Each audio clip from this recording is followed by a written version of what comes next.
Digital युग में जहां सूचना ही शक्ति है और सुरक्षा सर्वोपरि है, एक क्रांतिकारी तकनीक सामने आई है जो डेटा को समझने और प्रबंधित करने के हमारे तरीके को फिर से परिभाषित करती है। ब्लॉकचेन। यह एक अभूतपूर्व आविष्कार है जो क्रिप्टोकरेंसी की रीढ़ से कहीं ज्यादा है। इस वीडियो में हम इस जटिल तकनीक को सरल और समझने योग्य शब्दों में समझाएंगे। चाहे आप तकनीक के शौकीन हो, जिज्ञासु शुरुआत करने वाले हो या आगे की सोच रखने वाले उद्यमी हो, यह वीडियो आपको ब्लॉकचेन तकनीक, उसके उद्देश्य, क्षमताओं, कार्यप्रणाली, प्रकार और उसके भविष्य के बारे में स्पष्ट समझ प्रदान करेगा। चलिए शुरू करते हैं। सरल शब्दों में ब्लॉकचेन क्या है?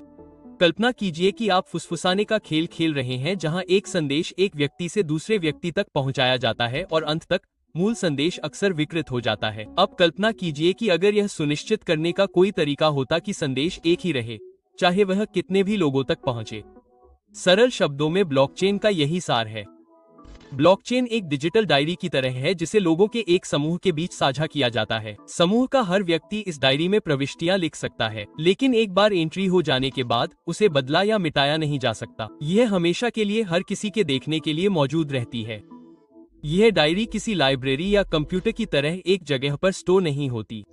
इसके बजाय यह दुनिया भर के कई कंप्यूटरों में वितरित होती है, जिससे यह विकेंद्रीकृत हो जाती है। आइए एक उदाहरण लेते हैं। मान लीजिए कि आप और आपके दोस्त एक बुक क्लब शुरू करने का फैसला करते हैं। किसके पास कौन सी किताब है, इसका ट्रैक रखने के लिए आप एक साझा दस्तावेज बनाते हैं। हर बार जब कोई किताब बदलती है, तो किताब देने वाला और उसे पाने वाला दोनों एक प्रविष्टि लिखते हैं।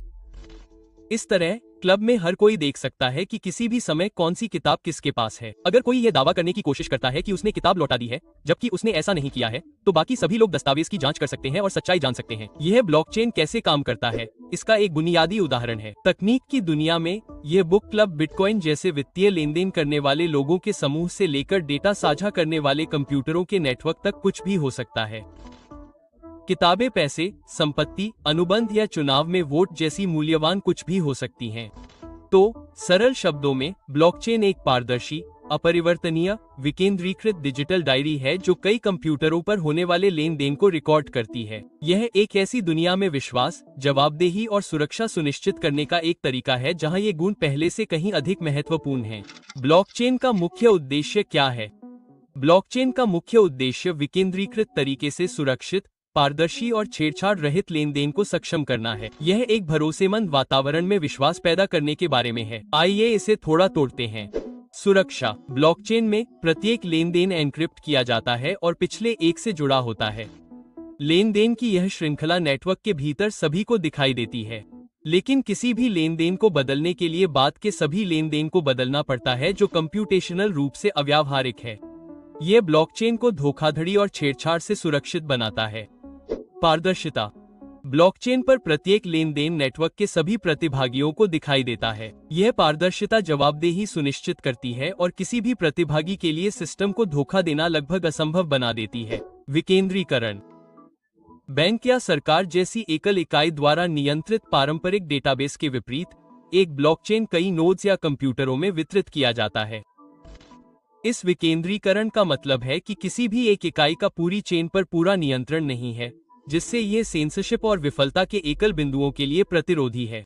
संक्षेप में, ब्लॉकचेन का मुख्य उद्देश्य उन पक्षों के लिए एक सुरक्षित और पारदर्शी तरीका प्रदान करना है जो जरूरी नहीं कि एक दूसरे पर भरोसा करते हों, बिना किसी विश्वसनीय मध्यस्थ की आवश्यकता के डेटाबेस की स्थिति पर सहमत हों। चाहे वह बिटकॉइन जैसी क्रिप्टोकरेंसी को ट्रांसफर करना हो, प्रॉपर्टी डीड रिकॉर्ड करना हो या सप्लाई चेन में माल को ट्रैक करना हो, ब्लॉकचेन का उद्देश्य सुरक्षित, पारदर्शी और कुशल लेनदेन को सक्षम करना है। ब्लॉकचेन वास्तव में क्या कर सकता है? ब्लॉकचेन तकनीक, हालांकि अक्सर क्रिप्टोकरेंसी से जुड़ी होती है, इसके कई अनुप्रयोग हैं जो आम लोगों को कई तरह से लाभान्वित कर सकते हैं। आइए जानते हैं कि ब्लॉकचेन वास्तव में क्या कर सकता है। पहला, सुरक्षित लेनदेन। ब्लॉकचेन सुरक्षित पीयर टू पीयर लेनदेन की सुविधा दे सकता है, जिससे बैंकों जैसे बिचौलियों की आवश्यकता समाप्त हो जाती है। इसका मतलब कम शुल्क के साथ तेज लेनदेन हो सकता है, जो प्रेषण के लिए या विदेश में पैसे भेजते समय फायदेमंद है। दूसरा, आपूर्ति श्रृंखला पारदर्शिता। ब्लॉकचेन उपभोक्ताओं के लिए आपूर्ति श्रृंखला में पारदर्शिता प्रदान कर सकता है। इसका मतलब है कि आप उत्पादों की प्रामाणिकता को सत्यापित कर सकते हैं, स्रोत से स्टोर तक उनकी यात्रा को ट्रैक कर सकते हैं और नैतिक खरीद निर्णय ले सकते हैं। 3. डिजिटल पहचान। ब्लॉकचेन डिजिटल पहचान को प्रबंधित करने का एक सुरक्षित तरीका प्रदान कर सकता है। यह ऑनलाइन पहचान सत्यापित करने की प्रक्रिया को सरल बना सकता है, जिससे ऑनलाइन बैंकिंग, ई-कॉमर्स या यहाँ तक कि सरकारी सेवाओं तक पहुँचना आसान और सुरक्षित हो सकता है। 4. मतदान। ब्लॉकचेन का उपयोग सुरक्षित, पारदर्शी मतदान प्रणाली बनाने के लिए किया जा सकता है, जिससे धोखाधड़ी का जोखिम कम हो जाता है और लोगों के लिए दूर से मतदान करना आसान हो जाता है, जिससे मतदाता मतदान में वृद्धि हो सकती है। 5. स्वास्थ्य रिकॉर्ड। ब्लॉकचेन का उपयोग सुरक्षित, इंटरऑपरेबल स्वास्थ्य रिकॉर्ड बनाने के लिए किया जा सकता है। इससे व्यक्तियों को अपने स्वास्थ्य डेटा पर अधिक नियंत्रण मिलेगा और देखभाल की गुणवत्ता में सुधार हो सकता है।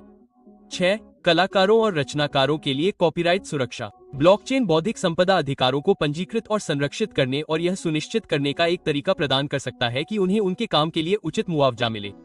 7. विकेंद्रीकृत वित्त, डेफी। ब्लॉकचेन डेफी की रीढ़ है, जिसका उद्देश्य ऋण या बीमा जैसी पारंपरिक वित्तीय प्रणालियों को विकेंद्रीकृत, पारदर्शी तरीके से फिर से बनाना है। यह उन लोगों को वित्तीय सेवाएं प्रदान कर सकता है जिनके पास अभी बैंक अकाउंट नहीं है या जिनके पास बैंक अकाउंट नहीं है। जैसा कि आप देख सकते हैं, संभावनाएं अनंत हैं। जैसे जैसे ब्लॉकचेन आगे बढ़ेगा, इस अविश्वसनीय तकनीक के अनुप्रयोग और अधिक विविध और शक्तिशाली होते जाएंगे। ब्लॉकचेन कैसे काम करता है? चरण दर चरण। ब्लॉकचेन कैसे काम करता है, ये समझना जटिल लग सकता है, लेकिन आइए इसे चरण दर चरण सरल शब्दों में समझते हैं। चरण 1, लेन देन की शुरुआत। एक उपयोगकर्ता लेन देन शुरू करता है। यह किसी अन्य उपयोगकर्ता को बिटकॉइन जैसी क्रिप्टोकरेंसी भेजने, अनुबंध रिकॉर्ड करने या चुनाव में वोट डालने से कुछ भी हो सकता है। चरण 2, लेन देन का सत्यापन। लेन देन शुरू होने के बाद इसे सत्यापित करने की आवश्यकता होती है। ब्लॉकचेन नेटवर्क में यह सत्यापन कंप्यूटर के एक नेटवर्क द्वारा किया जाता है, जिसे नोड्स भी कहा जाता है। ये नोड्स लेन देन के विवरण की पुष्टि करते हैं, जिसमें लेन देन के विवरण की वैधता और प्रतिभागियों की स्थिति शामिल है। चरण 3, लेन देन को एक ब्लॉक में जोड़ा जाता है। एक बार सत्यापित होने के बाद लेन देन को अन्य सत्यापित लेन देन के साथ एक ब्लॉक में समूहीकृत किया जाता है। प्रत्येक ब्लॉक की एक निश्चित क्षमता होती है और एक बार उस क्षमता तक पहुंचने के बाद एक नया ब्लॉक बनाया जाता है। चरण 4, ब्लॉक को चेन में जोड़ा जाता है। ब्लॉक को चेन में जोड़ने से पहले उसे एक विशिष्ट पहचानकर्ता दिया जाना चाहिए, जिसे क्रिप्टोग्राफिक हैश कहा जाता है। यह हैश ब्लॉक में लेन देन के डेटा से बनाया जाता है और यह उस ब्लॉक के लिए अद्वितीय होता है। ब्लॉक में चेन में पिछले ब्लॉक का हैश भी होता है, जिससे ब्लॉक के बीच एक कड़ी बनती है। यहीं से ब्लॉकचेन शब्द आया है। चरण 5, सहमति। ब्लॉक अब चेन में जुड़ गया है, लेकिन इसे स्वीकार किए जाने से पहले नेटवर्क में मौजूद नोड्स को इस बात पर सहमति बनाने की जरूरत है कि ब्लॉक वैध है। यह माइनिंग नामक प्रक्रिया के जरिए किया जाता है। बिटकॉइन जैसे कुछ ब्लॉकचेन में जहां नोड्स जटिल गणितीय समस्याओं को हल करते हैं, वहीं अन्य ब्लॉकचेन प्रूफ ऑफ स्टेक जैसे विभिन्न सहमति तंत्रों का उपयोग करते हैं। चरण 6, पूर्णता। एक बार सहमति बन जाने के बाद ब्लॉक को चेन में जोड़ दिया जाता है और लेन देन पूरा हो जाता है। ब्लॉकचेन अब अपडेट हो चुका है और नेटवर्क में मौजूद हर कोई नए ब्लॉक और उसमें मौजूद लेन देन को देख सकता है। क्या ब्लॉकचेन को हैक किया जा सकता है? हालांकि ब्लॉकचेन तकनीक को सुरक्षित और छेड़छाड़ प्रतिरोधी बनाया गया है, लेकिन यह हैकिंग से पूरी तरह सुरक्षित नहीं है। हालांकि ब्लॉकचेन को सफलतापूर्वक हैक करना बेहद मुश्किल है और इसके लिए काफी संसाधनों की जरूरत होती है। ब्लॉकचेन में एक संभावित कमजोरी 51% अटैक है। यह तब होता है जब एक इकाई नेटवर्क की आधी से ज्यादा माइनिंग पावर पर कब्जा कर लेती है, जिससे उन्हें नए ब्लॉक की रिकॉर्डिंग और वेरिफिकेशन में हेरफेर करने का मौका मिलता है। वे संभावित रूप से कॉइन को दोगुना खर्च कर सकते हैं, एक ही डिजिटल करेंसी को एक से ज्यादा बार खर्च कर सकते हैं या दूसरे माइनर्स को नए ट्रांजैक्शन को वेरीफाई करने से रोक सकते हैं। हालांकि बिटकॉइन जैसे बड़े और स्थापित ब्लॉकचेन पर 51% अटैक को अंजाम देने के लिए बहुत ज्यादा कंप्यूटेशनल पावर की जरूरत होगी और इसलिए ऐसा होने की संभावना बहुत कम है। एक और संभावित कमजोरी कुछ ब्लॉकचेन पर चलने वाले स्मार्ट कॉन्ट्रैक्ट में है। अगर स्मार्ट कॉन्ट्रैक्ट के कोड में कोई बग है, तो हैकर उसका फायदा उठा सकते हैं।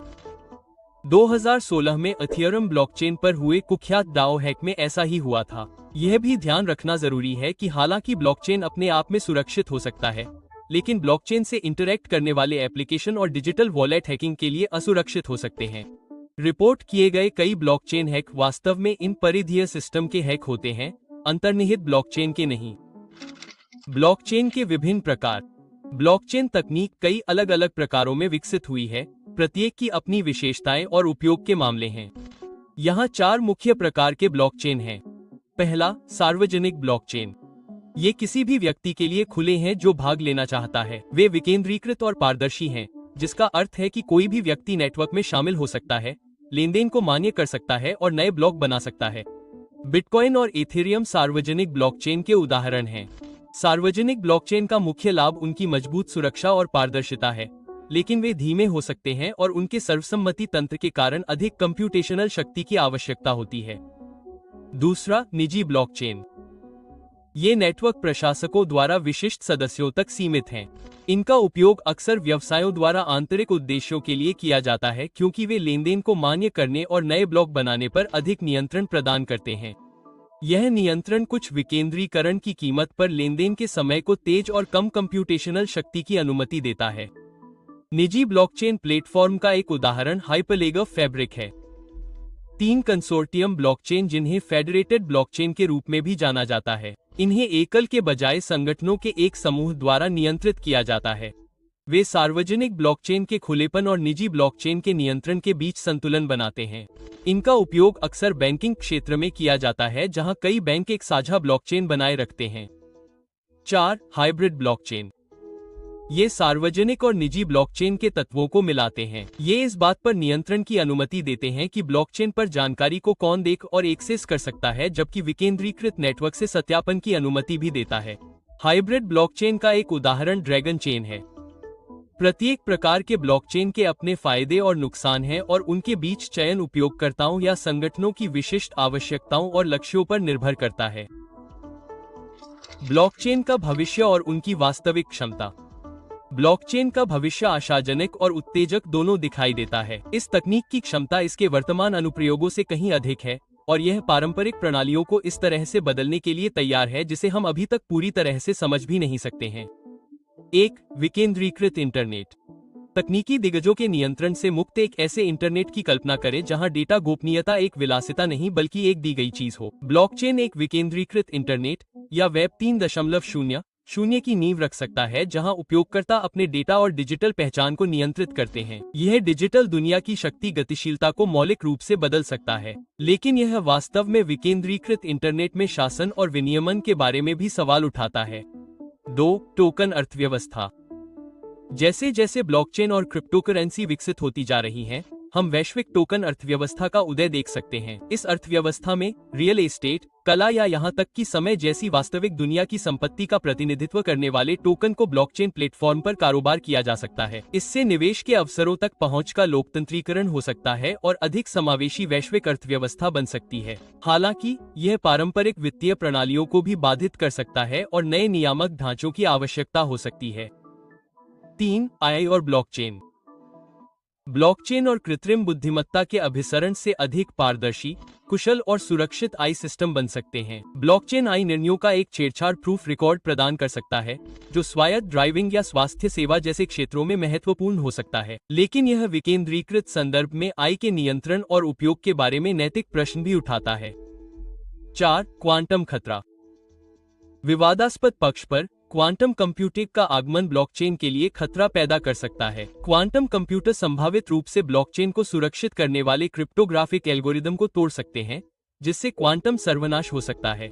हालांकि यह क्वांटम प्रतिरोधी ब्लॉकचेन और क्रिप्टोग्राफिक तकनीकों के विकास को भी प्रेरित करता है। अंत में, ब्लॉकचेन का भविष्य अज्ञात में एक रोमांचक यात्रा है। यह एक अधिक विकेंद्रीकृत, पारदर्शी और न्यायसंगत दुनिया का वादा करता है, लेकिन यह नई चुनौतियों और विवादों को भी प्रस्तुत करता है। जैसे जैसे हम इस अज्ञात क्षेत्र में आगे बढ़ते हैं, इस क्रांतिकारी तकनीक के नैतिक, कानूनी और सामाजिक निहितार्थों के बारे में बातचीत को बढ़ावा देना महत्वपूर्ण है। अगर आप यहाँ तक पहुँच गए हैं, तो नीचे 100% शब्द के साथ टिप्पणी करें ताकि यह पुष्टि हो सके कि आपको इस वीडियो से ज्ञान प्राप्त हुआ है। अधिक रोचक विषयों के लिए सुनिश्चित करें कि आप अभी स्क्रीन पर दिख रहे अनुशंसित वीडियो को देखें। देखने के लिए धन्यवाद।